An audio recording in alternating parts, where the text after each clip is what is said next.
Welcome to the Saturday Santos show, where we have great convo with great guests. And today's guest is my main man, Derrty. Yeah. Thank you so much for coming by, buddy. Man, thank you for having me, bro. Of course. Thank you. You doing well today? Yes. Everything is great, bro. I couldn't wait. Like I said, we've been trying to get this thing going since this summer. I know, man. I know. With BHA, right? Yeah. BHA. I That know. made us a family, did it? Everybody what came was it? together. 7 weeks, maybe? It was 8, bro. 8 weeks. 8 weeks. And that was my first exposure to like a bigger set. Yeah. Usually I was putting together other stuff, but that was a big shock. And yeah, man, the people are great. The production and the hours are crazy though. Yeah. I tell people like I love what I do and I wouldn't switch it for anything else. But sometimes once you go into that world, you don't have a life anymore. Nah, bro. You don't have a life, and you might have one on the weekends. That's if you get 2 days off on the weekend. You might just get that Sunday off. Yeah, and you're not going to want to really do much. It ain't much to do because it's Sunday. And you're tired because you got to be back in the Monday morning for another 12 to 14 hours. Oh, my God, dude. That's what I was telling a couple of my friends I couldn't see, or even Katie, when I'm on a production and it's like this, Yeah. that's literally all I'm doing for like the next production week, the run of the production, right? Yeah. Like 15 days. Yeah. So that's it's just it. like, whoa. That becomes life. Yeah. That becomes life, and then you just, like I said, you get so used to seeing certain people to where at the end of the production, you might have the first 2 or 3 weeks of the production, maybe 4 or 5 weeks of the production, you be talking like, oh, I can't wait for the next one. I can't wait for this to be over. But when it's time for it to be over, and you look around and you see everybody you've been bonding with, you're like, it's kind of sad. It is. But I'm gonna see y'all on the next show. That's right. I'll see you on the next one. That's how I felt, especially with the end of Stalker, man. Like, I don't know how it was for you guys, but for just myself and Rich and David, like the first 75% was pretty difficult. Not really in terms of what we were doing, but just getting heat. Because we were catching heat for, I thought, no real reason. Like, they were telling us that we were, like, slow. And I'm like, bro, we're literally doing everything in 20 minutes. That's what I don't get, bro. And that's funny that you said that, because now I'm really knowing what it was, because they came to G&E and said the same thing. They was like, what's the problem, G&E? They said that, y'all moving slow. Y'all moving. And we looking at each other and we like, we got our setups. We waiting on y'all. Because we all know we sit around for about 20 minutes. Yeah. And it's a lot of this going on. Absolutely. It's a lot of this. And I felt like what happened was, because they was running out of time, they had to point the fingers, because it'll be times we'll have a setup and we'll get called at the last minute to say, hey, let's change this out. Let's put this up. And, make it fast. We waiting on you.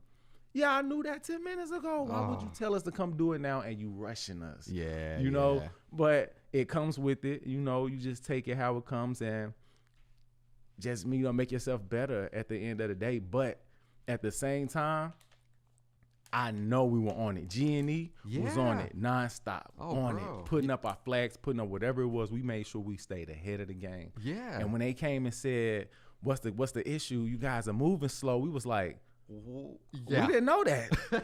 We thought we was waiting on y'all. Yeah. So I felt like what they had to do was probably throw some people under the buses to the producer so it wouldn't make them look bad. And I'm like, hey, whatever. Y'all probably got more to lose than I do. Absolutely. But I know one thing, now that you said that, you would never have to tell us that we moving slow again. That's right. We moving now. Yeah. Yeah. So now what's your excuse going to be next time? Sure. It's like, man, I felt like most of the departments were, pretty on point. The biggest problem I had was just getting to the talent, getting them there and then miking them. And that's a whole other thing, bro. Whole nother ball game. Oh, my God. Like, it was a difficult time. I'll just say that, working with that talent. Not everyone, but just one person in particular. And I don't know why. Like Rich, I felt so bad for Rich because, like, he's doing a great job. The audio sounds great, but he's just getting a lot of what you were saying, a lot of the blame for no reason. I'm like, oh, my body. And then it really makes it look bad because was it his first time?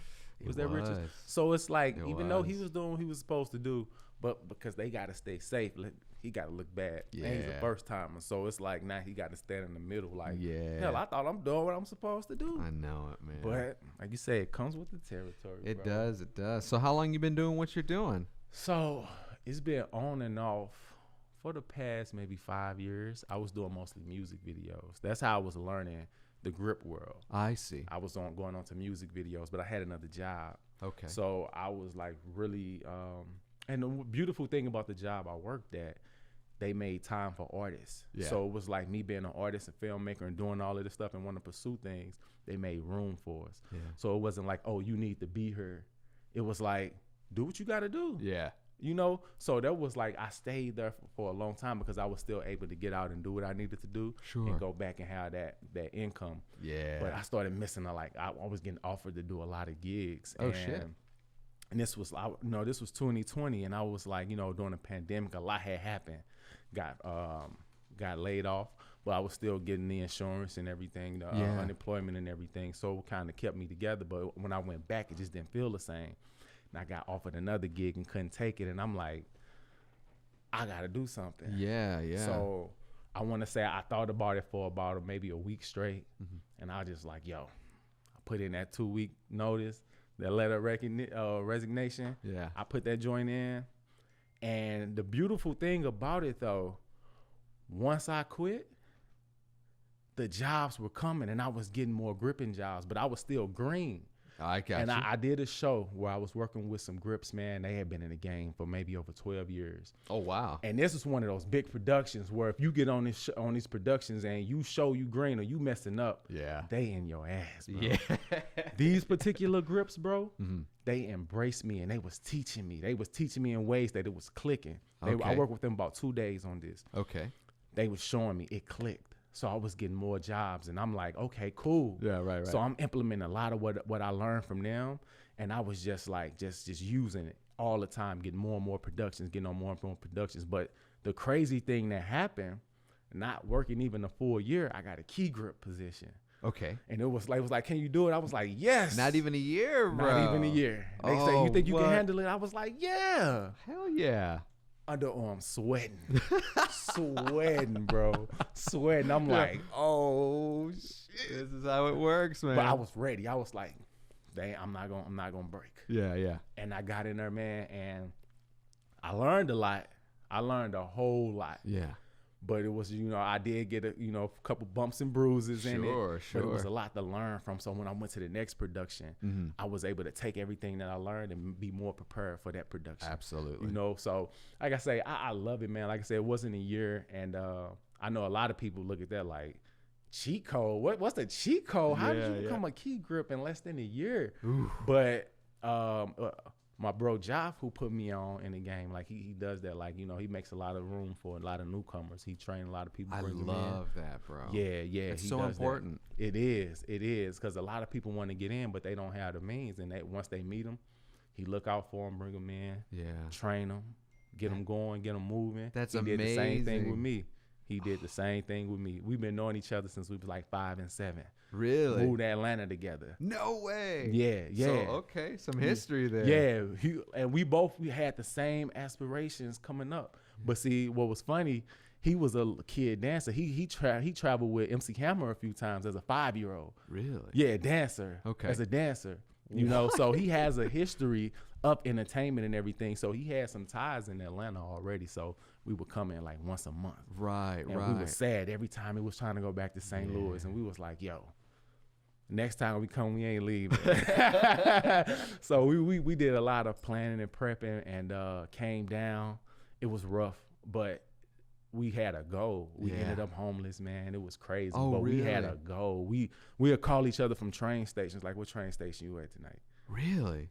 If we felt like we'd meet up before the train started running, we'd meet up like, yo, we're going to thug it out together. Right. But we had a goal, and we came right out of it in no time because we was focused on the goal. Right. It wasn't no pity parties. It wasn't like, oh, I got to get back home where it's safe.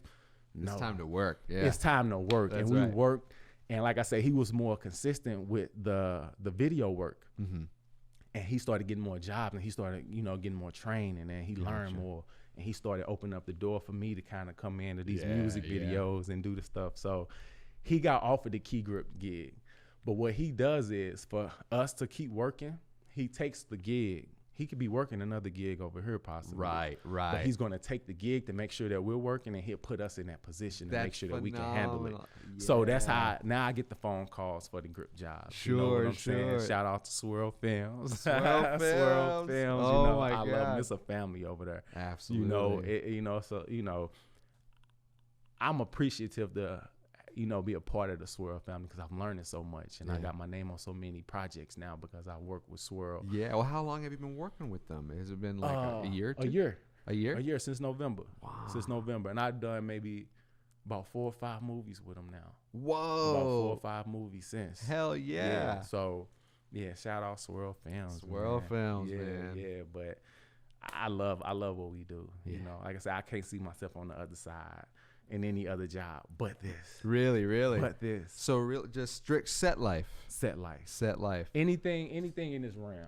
Anything in this realm. I gotcha. Anything. Yeah. I love it. So, I mean, for yourself, do you feel like you've hit a nice goal? You're good? Or are you going to keep pushing? Keep pushing. Because, I mean, with key grip, is that the highest position for a grip to get? A grip, yeah, it is. But I do plan to, move into cinematography at some point. So Hell I'm learning. Yeah. I'm with them. I'm with those DPs. Yeah. And I'm learning. I'm trying to figure out why did he set that like that. Oh, that's what he used to get that type of atmosphere. Yeah. I'm learning all the tips, and tricks, and they teaching me as well. Sure. So I'm very thankful and grateful to have some of these DPs. Have an opportunity to work with some of these DPs, especially from BHA. Yeah. Working with Hilton. I Greg. love Hilton. Hilton, dude. so He was cool. So Greg fun. as well. I love Greg too. Yeah. He does have a certain personality. And like talking with him, it was tough to talk with him sometimes. But Hilton, bro, just completely Hilton. open. Yeah, Hilton. Completely open. Yeah. But I set up and I learned so much. Jelani, yeah. I'm watching Jelani. He's gonna be one of the next big DPs coming up. Oh, right. Until he get in that director bag. That's right. Yeah. Nah, man, he was so awesome to work with. Everyone was, especially with Stalker, because that was the first one I was mixing ever. Right. Mm-hmm. I've mixed before, but not film. It was a lot of web series stuff and a lot of commercial stuff. But that was the first film, and it was interesting, man. It was interesting. I think it was dope how we clicked doing BHA the first day. That's right. The first day, I was like, this dude cool as hell. Nah, he didn't introduce me to the squad. I'm like, they cool as hell.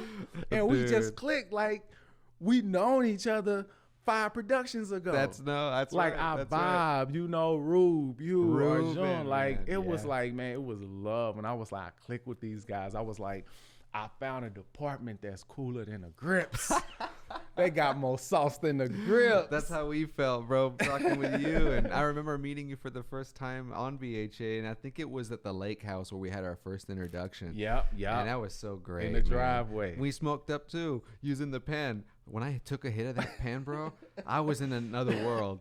Afterwards, it got me. I hadn't smoked out of a pen like that in a long time. So the next couple of hours, I was just on it. Yeah. It's funny when I get a hit, especially during set and it's stressful. I can be like the first half of the day, I could be real stressed out, and I could just people won't see it. Sure. But I'm in my head and I'm like, oh, they got me fucked up. I ain't doing nothing. But I take that little break and I probably go hit a little something. Sure. My whole attitude changed. I'm like, I'm ready to do it. Let's go, guys. Like, let's do this. Like, I don't feel like drag. I'm like energy. Mm-hmm. I'm ready to climb a ladder and rig something now. Like, let's go. Let's go. Like I said, I love it. And I love being a part of the magic. I can remember being a kid, watching movies, watching TV. Yeah. And I used to always wonder, because TV was real to me. I watched sitcoms. Oh, I just thought it hell was yeah. real. But I used to always wonder, who are these people laughing in their house? Right. Like, why are these people laughing in their house every time they do something? Dude, every time I saw another episode, rerun or something, I thought they were filming it live. I thought they were just doing it live every time. Oh, yeah. I was like, how are they? Aren't they not busy? Yeah, but see, that's what made me wonder, like, how do they do this? Like, what goes into this? Yeah. Watching movies. How is this done? Mm-hmm. And I've always had that question. And it was like, since I was a kid, I always knew I wanted to be in the film industry, but more so, I always thought back then I would be in front of a camera. Because that's how I started. I started in theater. No way. I'm a theater actor. Bro, you're an actor too? Get out of town. Yes, bro. I started off in theater and I write as well. I started writing plays back in like 2006, learning. That's when I was learning. But I come from a theater background. I wanted to get into film. Like I wanted to learn because I was like, okay, that seems cool. If I get a camera, I can do more projects than if I write a play. Yeah. That takes too much money. Yeah. To rent out a building. To produce. Just to produce a play. Yeah. And luckily, I produced my first play in 2010 called Till Corman Do Us Part. And I was at a college, Harris-Stowe State University in St. Louis, and I was part of the theater program. The theater director, she loved me. Her family had held a lot of weight in the city because of who they were. They were, her dad was Jack Buck, a Cardinals announcer. Her siblings were on the news. They worked in the news, media, and all of that. So she looked out for me on a lot of things, and I came to her, I said, I got a play. I want to do it. I want to produce a play, but, I need a space. Sure. No question. I didn't even have to give her my idea. She just started going, we can do it like this. We get you in here. I got paid from doing it as well. Not only did I have a place where I didn't have to pay, ticket sales, I made money through ticket sales. And she was able to pay off some of my student debts in school with money that was made from the play. Holy shit, bro. It was cool, bro. That's like huge. I loved it. Yeah, and I have it on DVD. I'm gonna have to find the DVD. This was back in 2010, bro. Really? And that's one that you wrote and produced? Wrote, produced, directed, and I starred in it. Oh, I cheat. I'm Tyler Derrty Perry. Tyler Derrty Perry, man. Whoa. Because that's how I did with film. I used to audition for films in St. Louis, and I never get it. I get like somebody in the background.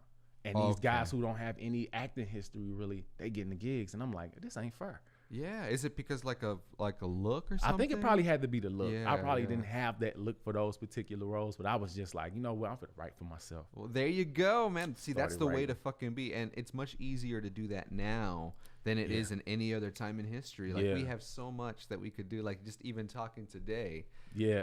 That's just crazy. It's crazy.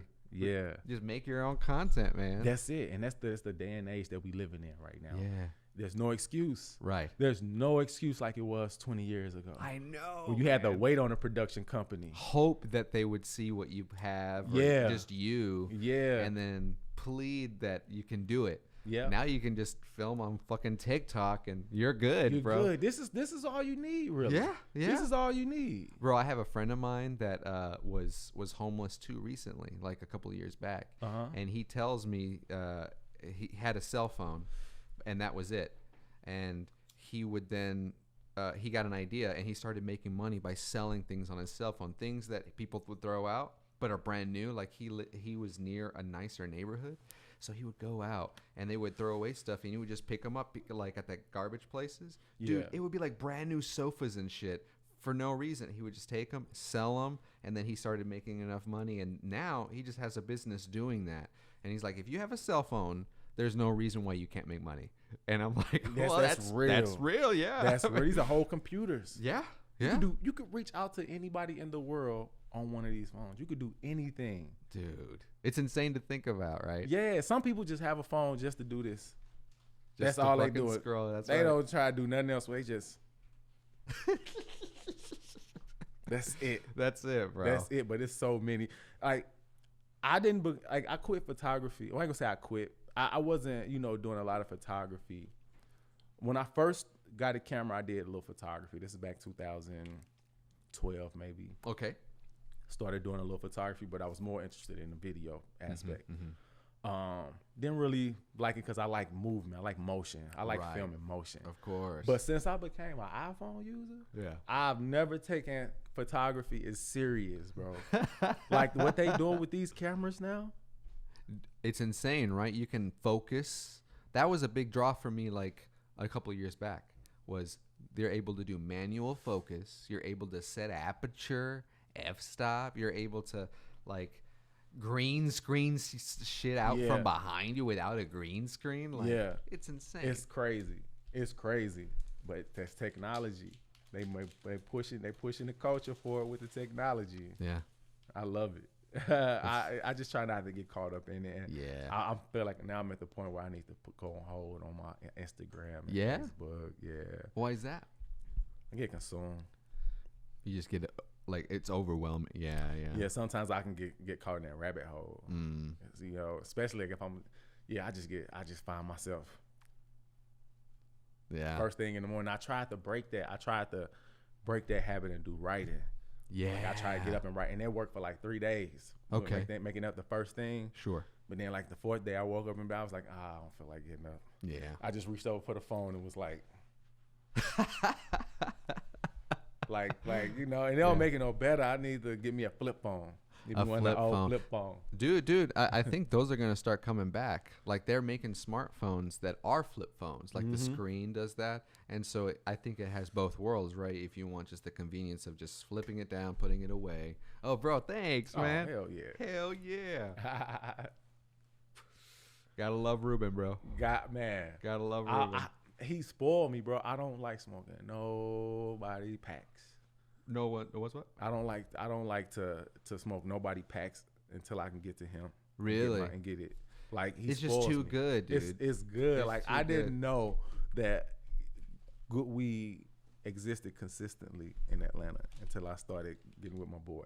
I know, man. Like I had a guy and love the guy and his weed, but I felt like it was really inconsistent, you know. And then getting a hold of him sometimes is a problem, but. One thing I love about Ruben is that, you know, he just, anytime. Yeah, he like, my boy, I got it, my boy. My boy, you got it. Hey, you see this shit, my boy, you going to love it. Turn on the light. Turn on the light. I love Rube. I know, man. Too. I know. You got to get me a Rube on here. Oh, no, he's coming in next week. Oh, word up. Yeah. Ruben's coming in. We got Bruna coming in. Oh, word. Had Kelton, got you. I want to get Eric on here. He said he's up for it. Oh yeah, I just did a project with Eric this last Sunday. Really? Last Sunday we just did a joint. You want to get your shine on? Oh my Lord, come on, I need the light for the light. Like, nah, I'm trying to get my shine. I know. Dude, he was up there for hours yesterday. For real? Yeah. While y'all were talking? No, after he did the show, we did the show. He was just there while we were just smoking and chilling. Oh, he probably like the way that light feels. Oh yeah. Like the heat of that light. So you and Eric worked together really recently. Yeah. He brought me on to Key Grip a short film they were doing. Oh shit. And you know what was interesting? I was like, this is interesting. We had I think 11 pages to shoot in 12 hours. Oh my God. 11 pages to shoot, 12 hours. That's a pretty heavy day. Heavy as shit, man. But they did it. Yeah. They did it and finished in a timely manner. Timely being the 12? Yeah. Yeah. Probably. I'm trying to think. Did it? I don't even think it probably didn't. I don't even know if it made the full 12. Really? But that's a good way to do it. Yeah. Especially for it being so long. Like whenever I put productions together, bro, I always make it only 8 hours. So usually that's 4 scenes, maybe 5, depending on the setups. Yeah. But I mean, especially with a short film and stuff, you want to, use people's time wisely. You know. Yeah. Let me tell you what happened last year, man. I shot a short film last October. Shot for 2 or 3 days. I think it was 3 days. Okay. No, it was 2 days, Saturday, Sunday. Okay. Friday was, I think, big rehearsal. Shot Saturday, Sunday. All right. Shot for about 8 hours a day. Okay. Man, paid for the Airbnb production because I hired a producer, and she gets everything done. I just give her the budget. She just does everything. Sure. And shot for all these days. Got a grocery store. Had a grocery store scene. Sunday, after we wrap and everything, I get home later that day, smoke me a little blunt, kind of going through the footage and everything, just looking at it like, okay. Yeah. Go to organize it. I get to the audio. Click the audio. Just turn up the volume. I'm like, why? Where the spikes at in my audio? Like, why is it just a line? Where are the transients? No audio. No audio.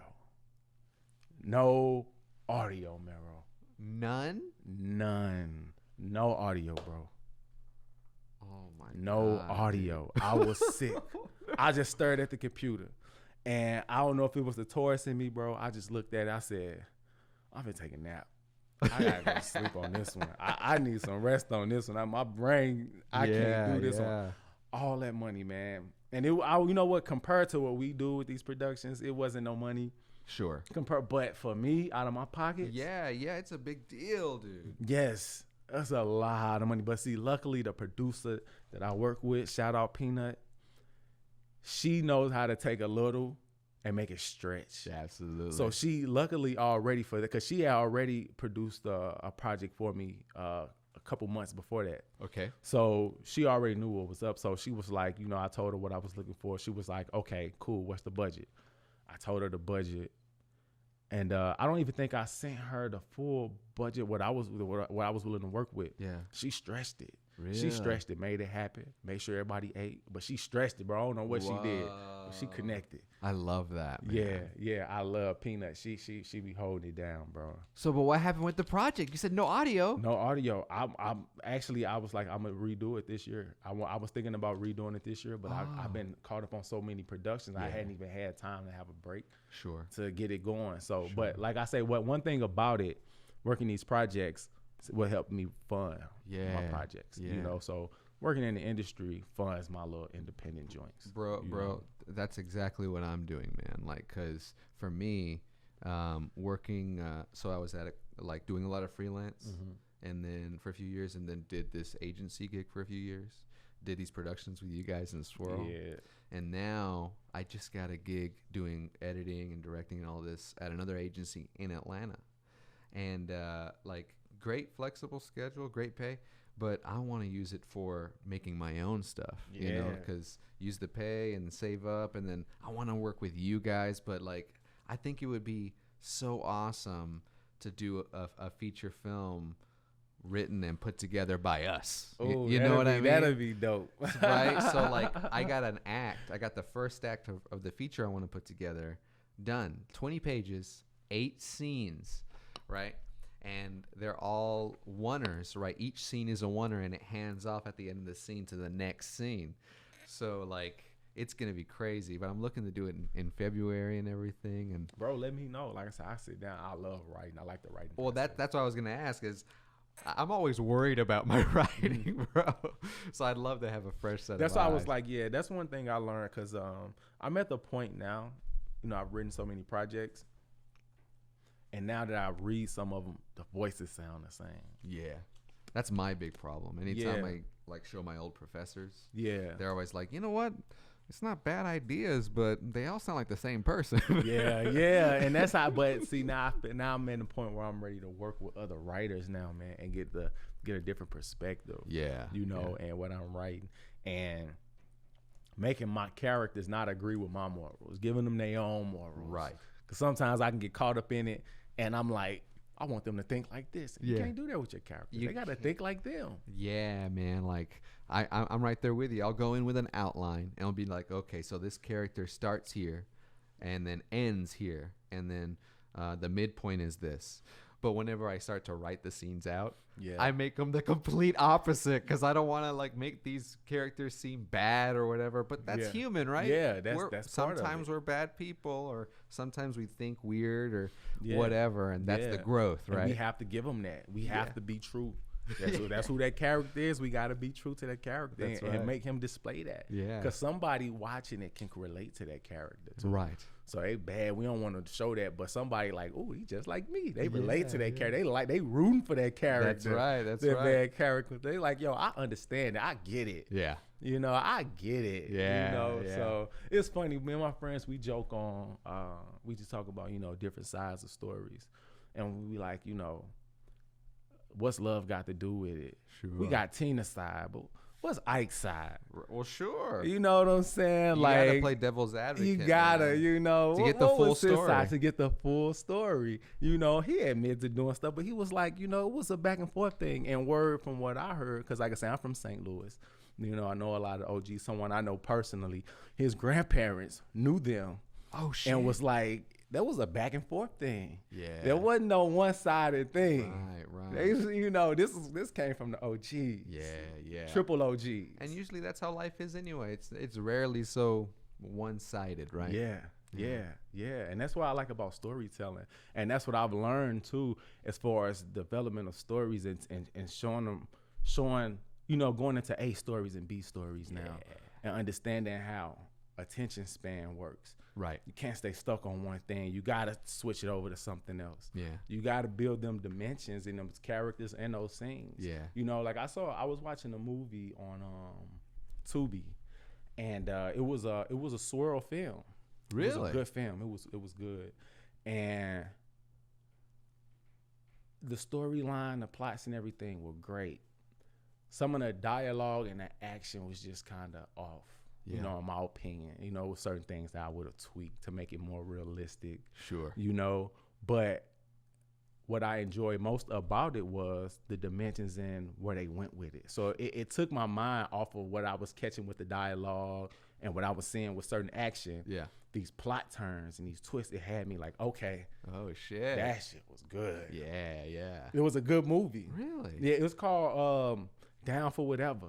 Down for Whatever. It's good. It's good. Huh. It's good. The story is good. It was touching. I ain't gonna even lie. At the end, somebody started cutting onions in the room a little bit.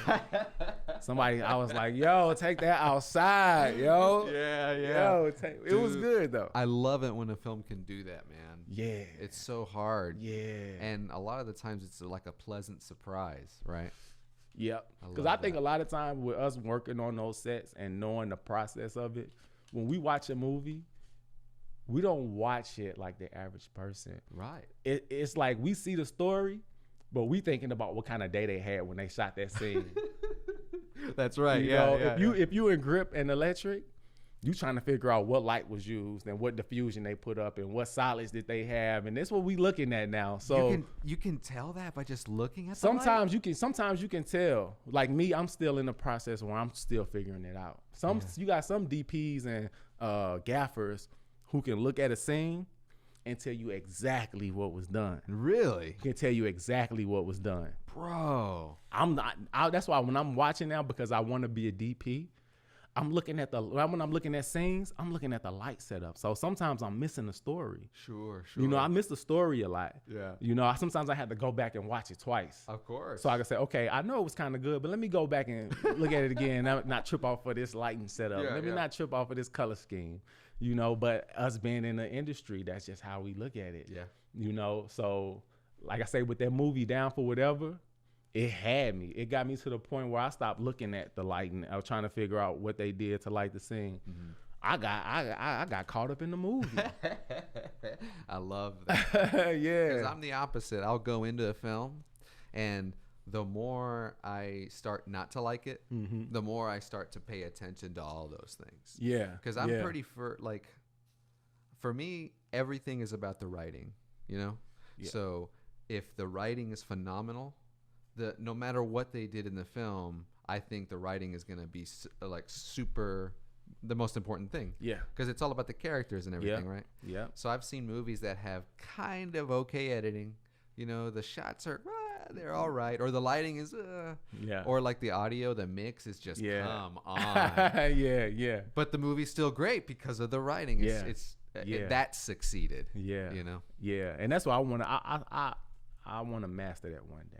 And I don't think it's, possible for writers to really master that, because I don't think it's a certain technique. It's a thing, creating, those type of stories. But I want to be able to get to the point where I don't, it don't take me 2 weeks to start one page of a script, because I'm like trying to figure it out. Oh yeah, bro. I'm the worst at that, man. Yeah. Because I'll concept like an idea, like this one that I finally wrote the first 20 pages, right? Mm-hmm.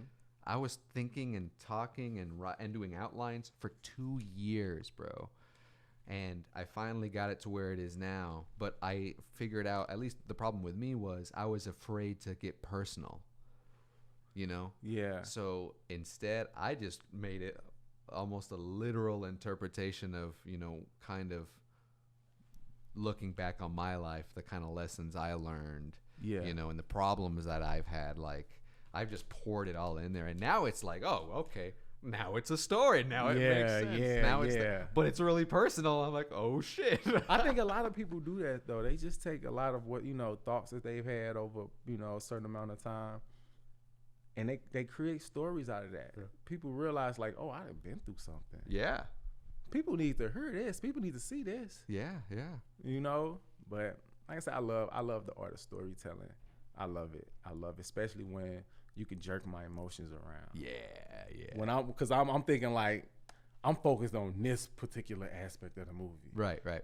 But you can get my attention off of that and have me caught up in your story. Yeah. That's what I want. Ooh. That's what I want. Like, and it's crazy because when I first started writing, I didn't understand the writing structures. I didn't understand writing, the theory or anything. Right.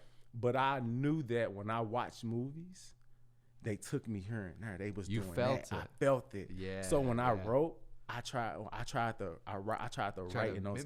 Yeah, to take people. I knew you had to make them laugh. Sure. Make them cry a little bit. Yeah. Have make tension. Them wonder. Yeah. That's what pulls us in. We want to know like what's next, what's about to happen. Right. And I did that with my play, and that was the funny thing about my play. I kid you not, bro. I kid you not. I did this play. It was a great turnout. I think, some people wasn't, they expected some good stuff from me, but they wasn't sure what to expect, and they got a good show. Okay. I left, my writing style had always been leaving an open ending. Okay. That's always been my writing style because I knew that's what make people be like, ooh, what's next? I just knew that. Right. And I did that with this particular play. I started writing this play in 2006. Oh, wow. And I kept losing my drafts. I just kept losing. I would start over because it just started off with dialogue. That's how the play just started off, dialogue between women. Okay. Because I was really influenced by a lot of those Chitlin Circuit plays, Jacarius Johnson, David Talbert, these particular playwrights. And I really like that style because it wasn't like a lot of goofy stuff going on the show. It was like a nice story. It was more Some grounded. of it was cliche, but it was grounded story. So it was like I can get with that. So I went to see a show and I was just inspired because at this time I wanted to know how to write plays. Right. Started just writing this dialogue between women. Then I started trying to piece this story together, and I kept losing it though. And then in 2009, I just sat down and just started writing it. I was writing it every day, smoking weed, writing it, doing rewrites. Right, and the ending was just bland. Once I got to it and I did all these rewrites, I just was not feeling the ending. Yeah. And I just did a rewrite because it was almost time for us to produce it, get it going. Oh shit. So I changed the ending. And when I changed it, I showed the main actress. She was like, "You think this is a good idea? Because people gonna be kind of mad with this ending." I'm like, "Nah, I think that's how I want it." Yeah, yeah. But after I did the play, bro, about 3 or 4 years, bro, people who came to that show, I promise you on my life, they was like, "When's part 2 coming? Where's part 2?" Every time they would see me, it was years after. Dude. Years after, they was like, "You coming with part 2?" I'm like, "Yeah, it's coming." Yeah. But it ain't no part 2. But I'm like, "Yeah, it's coming. It's coming." I even tried to sit down and start writing. I was like, "No, the first one was good. I'm gonna just give them that. I'm gonna move on to the film now." See, that's the best way to be. When a story ends, and I'm with you. I like a good open ending. Yeah, because make you figure it. It's pretty daring too, man. And a lot of times, at least, it's hard to make it work. Yeah, it's hard to make it work, and it's scary. Yeah, but it started. It became a big trend like around Scandal and stuff because that's how Scandal was ending. So people were coming back that next week. That's right. For the crack. Oh yeah. They like, yo, where is that? And you kept leaving them with that, and they're gonna want to keep coming. And I knew that's what it was, even though I didn't have a part 2. Sure. I just wanted to leave people in this just uproar, like, yo, I want to know what happened. And I don't even know what happened as the writer. And a lot of times we do that as writers. We write a story. We don't even know the full story. Right. We don't even know. I played a character in a short film I did back in 2017 who had a problem. And that was what the story was based around, problems. Mm-hmm. I don't even know what my problem was. I wrote it, and I was the character. I don't know what my problem was, but it tied in with the story to make people be like, what was his problem? Because that's how it ended, knowing he had, was a problem. What is it? Yeah. And it ended, and it's like, yo, what the fuck? That's awesome. Yeah. So I've always enjoyed writing like that. Yeah. Always. I would love to read some of your stuff, man. Yeah, for sure, man. Yeah, You know, man. I'll send you some, man. I'll actually send you that particular short film so you can check it out. Hell It's yeah, on YouTube, dude. bro. I'm gonna let you check it out. Okay. I'll I'ma send you send the that. one that the last one I directed and wrote. Okay. It's always interesting, man. I think writer directors have an interesting position because not only are they putting the story together, which that's a whole thing in itself, but then having to produce that vision. Yeah. Because usually, in my mind, a good writer director, at least that way I've done it, is you write it, you produce it, and then you'll even edit it, and just like every step of the process you follow through. Yeah. Is that the same for you too? Yeah, because I gotta edit my own joints. You feel me? Absolutely. I don't like editing. Like people always hit me up like, "Hey, did you edit?" I'm like, "No." Oh wow. I don't like editing. But my like that's like why I don't do music videos so much, especially like the trap videos. Sure. They want so many effects. Oh, they want so many effects. I'll be like, no, man, I'm sticking to narratives. Yeah, that's my thing. I like to piece them stories together, Okay. creating that pacing and just getting better with it, because I'm still growing. So like when you edit, do you even the narrative stuff? You're just not a fan of editing, period, or unless it's mine, unless it's something that because I most of the time when I shoot, of course, like most shooters, you shoot the edit. If you shoot and edit, you shoot and edit. Absolutely. So it's gonna be kind of smooth, and you kind of know what you want to do with it, especially with the storytelling. When you write, especially like you say, being writer director, you write out this vision, then you block this vision, shoot this vision, then you edit this vision. You know exactly what the story looks like. Absolutely. You know exactly. Like sometimes as a writer, you get your work over. As a director, now you have somebody giving their interpretation or their perspective of what you wrote. Right. And sometimes it works. You know what I'm saying? Sure. Because it's just about tone. Right. You can take a line. It's about the tone that you use. Yeah. And that's what changes what's going on. That changes the mood. Yeah. The tone sometimes, Right. So it's interesting. But I know a lot of times because I'm not the greatest writer as far as in this like writing action in my scripts. Okay. Sometimes I feel, a lot of stuff be repetitive, with the typing, but the story, rolls as it's supposed to. Yeah. It's hard for me to send my work out to somebody to do it because I'm like, hopefully it makes sense to them. Like it makes sense to me. Sure. I wrote it, so I know it. When I shoot it, I know what it's supposed to look like. But will somebody else know? Right.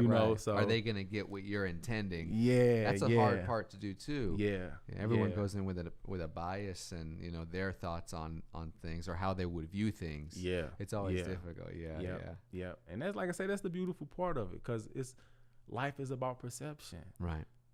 Life is about perception. One of us can walk down the street right now. Somebody can look at us and have a perception and create a story behind who we are. They don't know us, but that's a lot of times we create stories like that. Yeah. You can go to the gas station and see a homeless guy sitting there. Sure. And you wonder like, damn, how did he get here? Yeah. And you start trying to plan in your head, what he looked like when he was younger, what he was doing. How he acts. Yeah. What got him into doing that. Now you done created a story, or you might created like an arc maybe. I guess that would be, you created a particular type of character for a story now. Just because of you seeing them once. Yeah, seeing them once and creating a perception. Yeah. And that's what a lot of times is what storytelling is. We might see something, and when we go back to tell a story, it might be more animated than what we really saw. Sure. But we trying to make it as interesting as possible. Right. And that's what storytelling is. Making your visual as interesting as possible. So people can get it, so they can feel like they was there. Yeah. And like I said, that's what I'm working on in the writing. So they can feel like they really in there opposed to they just having to read this action and trying to figure out what the fuck I'm talking about. You know what I'm saying? Sure. But yeah, I love the art of storytelling, man. That's amazing, dude. I didn't realize that you were so rounded in what art in your experience. Because like I didn't realize you did editing. I knew you shot some stuff, right? Yeah. But the editing's a big surprise. The writing is a big surprise. Yeah. And you did your own play, bro? Yeah, bro. That's wild. Wrote it, directed, produced it. Wow, man. And you said you have it on DVD or something? Yeah, I gotta find it, man. I let one of my actresses see it, and she just disappeared on me, man. This was back then. Oh, no. I was like, I just want to get my DVD. Yeah, she just like disappeared. I was like, we could have just made a copy. Something. We both could have had one. Yeah. Dip. So somebody Somebody has a copy somewhere out there. Okay, yeah. Actually, because I lost the script for a long time on that particular play. Oh. But luckily I had, after I produced it, I emailed it to someone in Houston. There you go. Because they wanted to produce. They was looking for plays to produce, so I emailed it to them. So I couldn't find it for the longest, and they sent it to me. I was like, "Yo, do y'all still got the DVD?" They was like, "Yeah." I was like, "Yes, yeah. I'm gonna be in Houston one day to get that mug because I need it. I need it." But it was cool. The set was like real. Like it wasn't like we just had furniture up there with curtains behind us. We had an actual wall. We had decoration. We had pictures and like art hanging from the wall. We had man, it was dope. But we took a different set that we had, and we painted it and just changed up. I brought my furniture from the crib, real player looking. Yeah, it was player. It was dope. I love that. People loved it. It was like the set looked good. Yeah. Like thank you, we did that though. My two best partners, my best friends, Hip Hop and Jeremy, man. They like from the beginning to the end. Yeah. Helped me put in all the work, bro. Helped me put in all that work. Damn. And we, the three of us, made it happen. Oh. But that's how it always is. It's always in threes. Like before I moved to Atlanta, my partner Joff, who I was talking about, who put me on in the industry. Yeah. Him and my partner Bird, we did a Nelly video. It was Nelly, JR, and Tiffany Fox. Shit. I was directing the music video, and the whole city came out. So usually when I'm doing music videos, it's me, because I used to shoot for Nelly's nephews. I used to do all their music videos. What? I was in a couple of Nellyville God, episodes, dude, bro. No way. Yeah, bro. So I used to do a lot of their stuff. So they hit me up like, hey, it's an opportunity. You trying to shoot this video? When I tell you almost all of St. Louis came out, and I brought Joff on, and I brought Bird on, and the three of us handled the whole city. Oh my God. The whole God. city, directing everybody on what to do. I'm talking about the whole, because it was the Nelly video. Yeah. You had Tiffany Fox, you had JR. It was the whole city came out. It was on, and then this is the funny thing. The bus, I was working for this company where we clean like the train stations and the bus stations. We sweep up, clean the glass, doing stuff like that. Sure. I called in and I was dying. I was like, oh, I'm sick. I can't make it today. Oh, Right. I'm fucked up. I can't come in. Yeah, bye. Bruh, the news came out. And who on the news? Who on the news? Are you serious? Directing the music video. Oh my Tallest person out there. Directing the music video. And now I get to work missed. the next day. The bus driver was like, yeah, I saw you on the news yesterday. I was like, oh, this ain't gonna be good. Oh no. This ain't. But it's funny how I lost that job. It was like a couple months later. Like I say, once I linked with Joff, Right. it was a wrap. We was coming to Atlanta once a month. That was it. I was working that job. My little sister came in town. She was staying like in LA or something. She came in town, and I got a lunch break. And where the train station that I was at cleaning last, I broke from there. But my house is like right up this hill in these apartments. Yeah. She's there. I'm like, yo, I'm finna go kick it with my little sis, bro. She about to leave today. We go home. We roll up like 2 blunts. I'm in there smoking. Yeah. I got the damn phone in my pocket. They got a tracker on this phone. But like I said, I'm on break, so I should have it on me. Sure. Get a phone call from the supervisor. He like, hey, could you meet us at such and such station? I'm like, all right. I'm smelling like weed. I'm like, yo, let me clear my eyes out. Sure. Met him at the station. He like, yeah, follow me. We walking. He go to the bathroom. He's like, yeah, I'm gonna need you to drop. I was like, for real? He was like, yeah, we're gonna have to drop you or whatever, because I forgot what for what reason. Yeah. I was like, I just blew down a whole fucking weed farm in this apartment, and they finna have me pee. I was like, I started to just tell bro, like, hey, just take this shit, get me out of here, bro. Yeah. But I went there, I peed in it, and I handed it back to him, and it was funny because he was like, yep. He said, you been smoking? I was like, what'd it say? And he said it's back positive. I was like, for real? Oh. I was like, oh. He was like, yeah, we're gonna have to get rid of you. I was like, thank you. I thanked him. I was like, thank you. Because that was what was holding me back from leaving to go to Atlanta anyway. Yeah, I'm like, I got a job, man. I'm gonna just try and stick with it. Yeah. I wasn't happy. I was like, yo, this ain't it. Yeah. It's time to go. Change, he fired me. man. Yeah, change. It was time for it. It was the best thing, man. Moving to Atlanta, one of the best things for me, bro. That's phenomenal, man. One of the best things. And when did you move here? 2016, March 2016. Real recently, yeah. I ain't been here too long, but it feel like I've been here forever, man. Yeah. Like the restaurant I used to work at was really popular. Tassili's Raw Reality.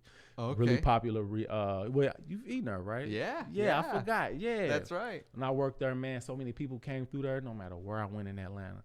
People be like, hey, Tassili guy, what's up? What's going on? Like, what's up? Oh my God. I was like everywhere. They be like, hey, what's going on, man? They show me mad love. So it was like my first year, second year. Yeah. I felt like I had been here for so long, man, because it was like I met so many people, man. It was cool. But yeah, man, this was like one of the best moves I made coming to Atlanta. When I go home now, my heart started pounding. I'd be like, what if I was still here? Right. What would I be doing? Yeah.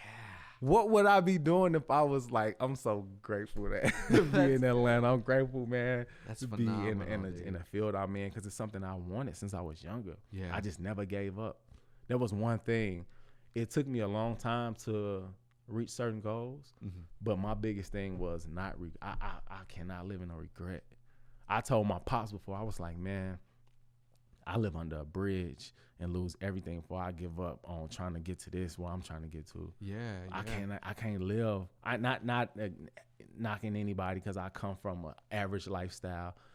That's not for me. Sure. That's not gonna be for my babies. Of course. You know what I'm saying? Yeah. Like, nah. I want my children to be privileged. Yeah. For real, To have. you know what I'm saying? Like, I don't want them to go through any type of struggles. I didn't go through any struggles, thank goodness, because I had parents that grinded, but I wasn't in no middle class neighborhoods. I was always in in the hood. Of course. But my parents did what they had to do to make sure we was good. We ate. We did, we were clothed. You had a roof, yeah. Yeah, but friends. Now I got to be around friends, and it's weird. Like, you can't just come outside eating food in front of certain people because they ain't got nothing in the crib unless you ready to share it. Right. So it's like I seen a lot of that. Like I said, I'm always thankful for just having the support system I had coming up from my aunts, my grandma, my mom, my dad, my stepdad, his family. Like just the support of this group of people who just kept me protected. Yeah. Kept mentally, physically kept me protected. That's a gift, man. Yeah. It takes a village, and that's it for real. Yeah. Very fortunate, bro. Very. But I love that I'm in Atlanta, man. I love my city though. Yeah. I represent it. They call me Derrty. Cause like I'm so St. Louis, bro. Yeah. But I'm so St. Louis. Yeah, cause that's our term of endearment. Really? Like, what's up, Derrty? Like, that's how we. What's up, Derrty? Oh, okay. You know what I'm saying? Like, hey, Derrty. That's my Derrty. Wow. Yeah. I So didn't know that. when I moved here, I was like, yo, I'm letting them know I'm St. Louis. Everybody I'm talking to, I'm like, You're hey, representing, what's up, Derrty? bro. What's up, Derrty? Some my people God. didn't understand that dirty shit though. They like, you can't say that to just know anybody. I said that to a dude at the gas station. He looked at me like I was calling him dirty. Oh, really? Yeah, and I just had to just keep Oh, moving. my Like, oh shit, I gotta watch this. Right. But two of my partners, man, they was like, man, you calling us dirty? We gonna call you dirty. You dirty. So they was just like calling me dirty, and it caught on to everybody, and people was calling me dirty. So now when I'm introducing myself, I found myself saying, oh, my name Derrty. Yeah. Because that's what the majority of the people calling me anyway. I'm dirty. So I roll with that. Oh, Some my people feel God. awkward calling me that. They be like, are you serious? Really? Yeah, they're like, what? I remember when I first heard you say it, I thought I'd misheard you. And then you said it again. I was like, okay, that's cool with me, man. It was new, though. I didn't know it had a St. Louis thing. Yeah. That's why I spell it Derrty, like Nelly now. Oh, okay. Yeah, I see, got they you. own that, so I probably won't be able to use that too long. I might have to change up the spelling of some shit. And I got a cool side called Dirt Levert. You know what Dirt I'm saying? Levert. Yeah, that's the cool side. Okay. You know, you got Derrty, Uh-huh. you got Dirt Levert. Have I ever met Dirt Levert? Nah, Dirt Levert, man. Dirt Levert, chill. Dirt Levert, man. Nah. Nah, he doesn't come out often. Nah, Dirt Levert, he chilling. I He's see, chilling. Yeah, he too cool. He too cool for the masses. Dirt Levert, yeah. Okay. Yeah, but you got Dirt Levert, so you know, if no got a problem with me using the name Derrty. No. Spelling it how I spell it, I'm just gonna go with Dirt Levert, and There we're just you gonna go. have to unleash Dirt Levert on the world. I see. Okay. I love that, man. Yeah. Well, damn, dude. I really appreciate you coming out, man, on the show. Man, I appreciate coming, man. This is fun. You had a good time? Yeah, man. Yeah. You know, I used to look at podcasts. I used to be like, this looks. How they just, keep up just the. Yeah. It's fun. Once you get caught up in it, you just go. I appreciate you having me, bro. Of course, dude. You are welcome any damn time you want. Anytime you want to be on the show, bro, I got you. Hey, I'm with it, bro. I'm with it. Just let me know. Give me the word. I'll come back. Oh, dude, my man. I appreciate you. For sure, bro. Thank you guys so much for watching. I appreciate you watching the second episode of the second season of the Saturday Santos show. And we'll catch you next week. Thanks, guys. Yeah.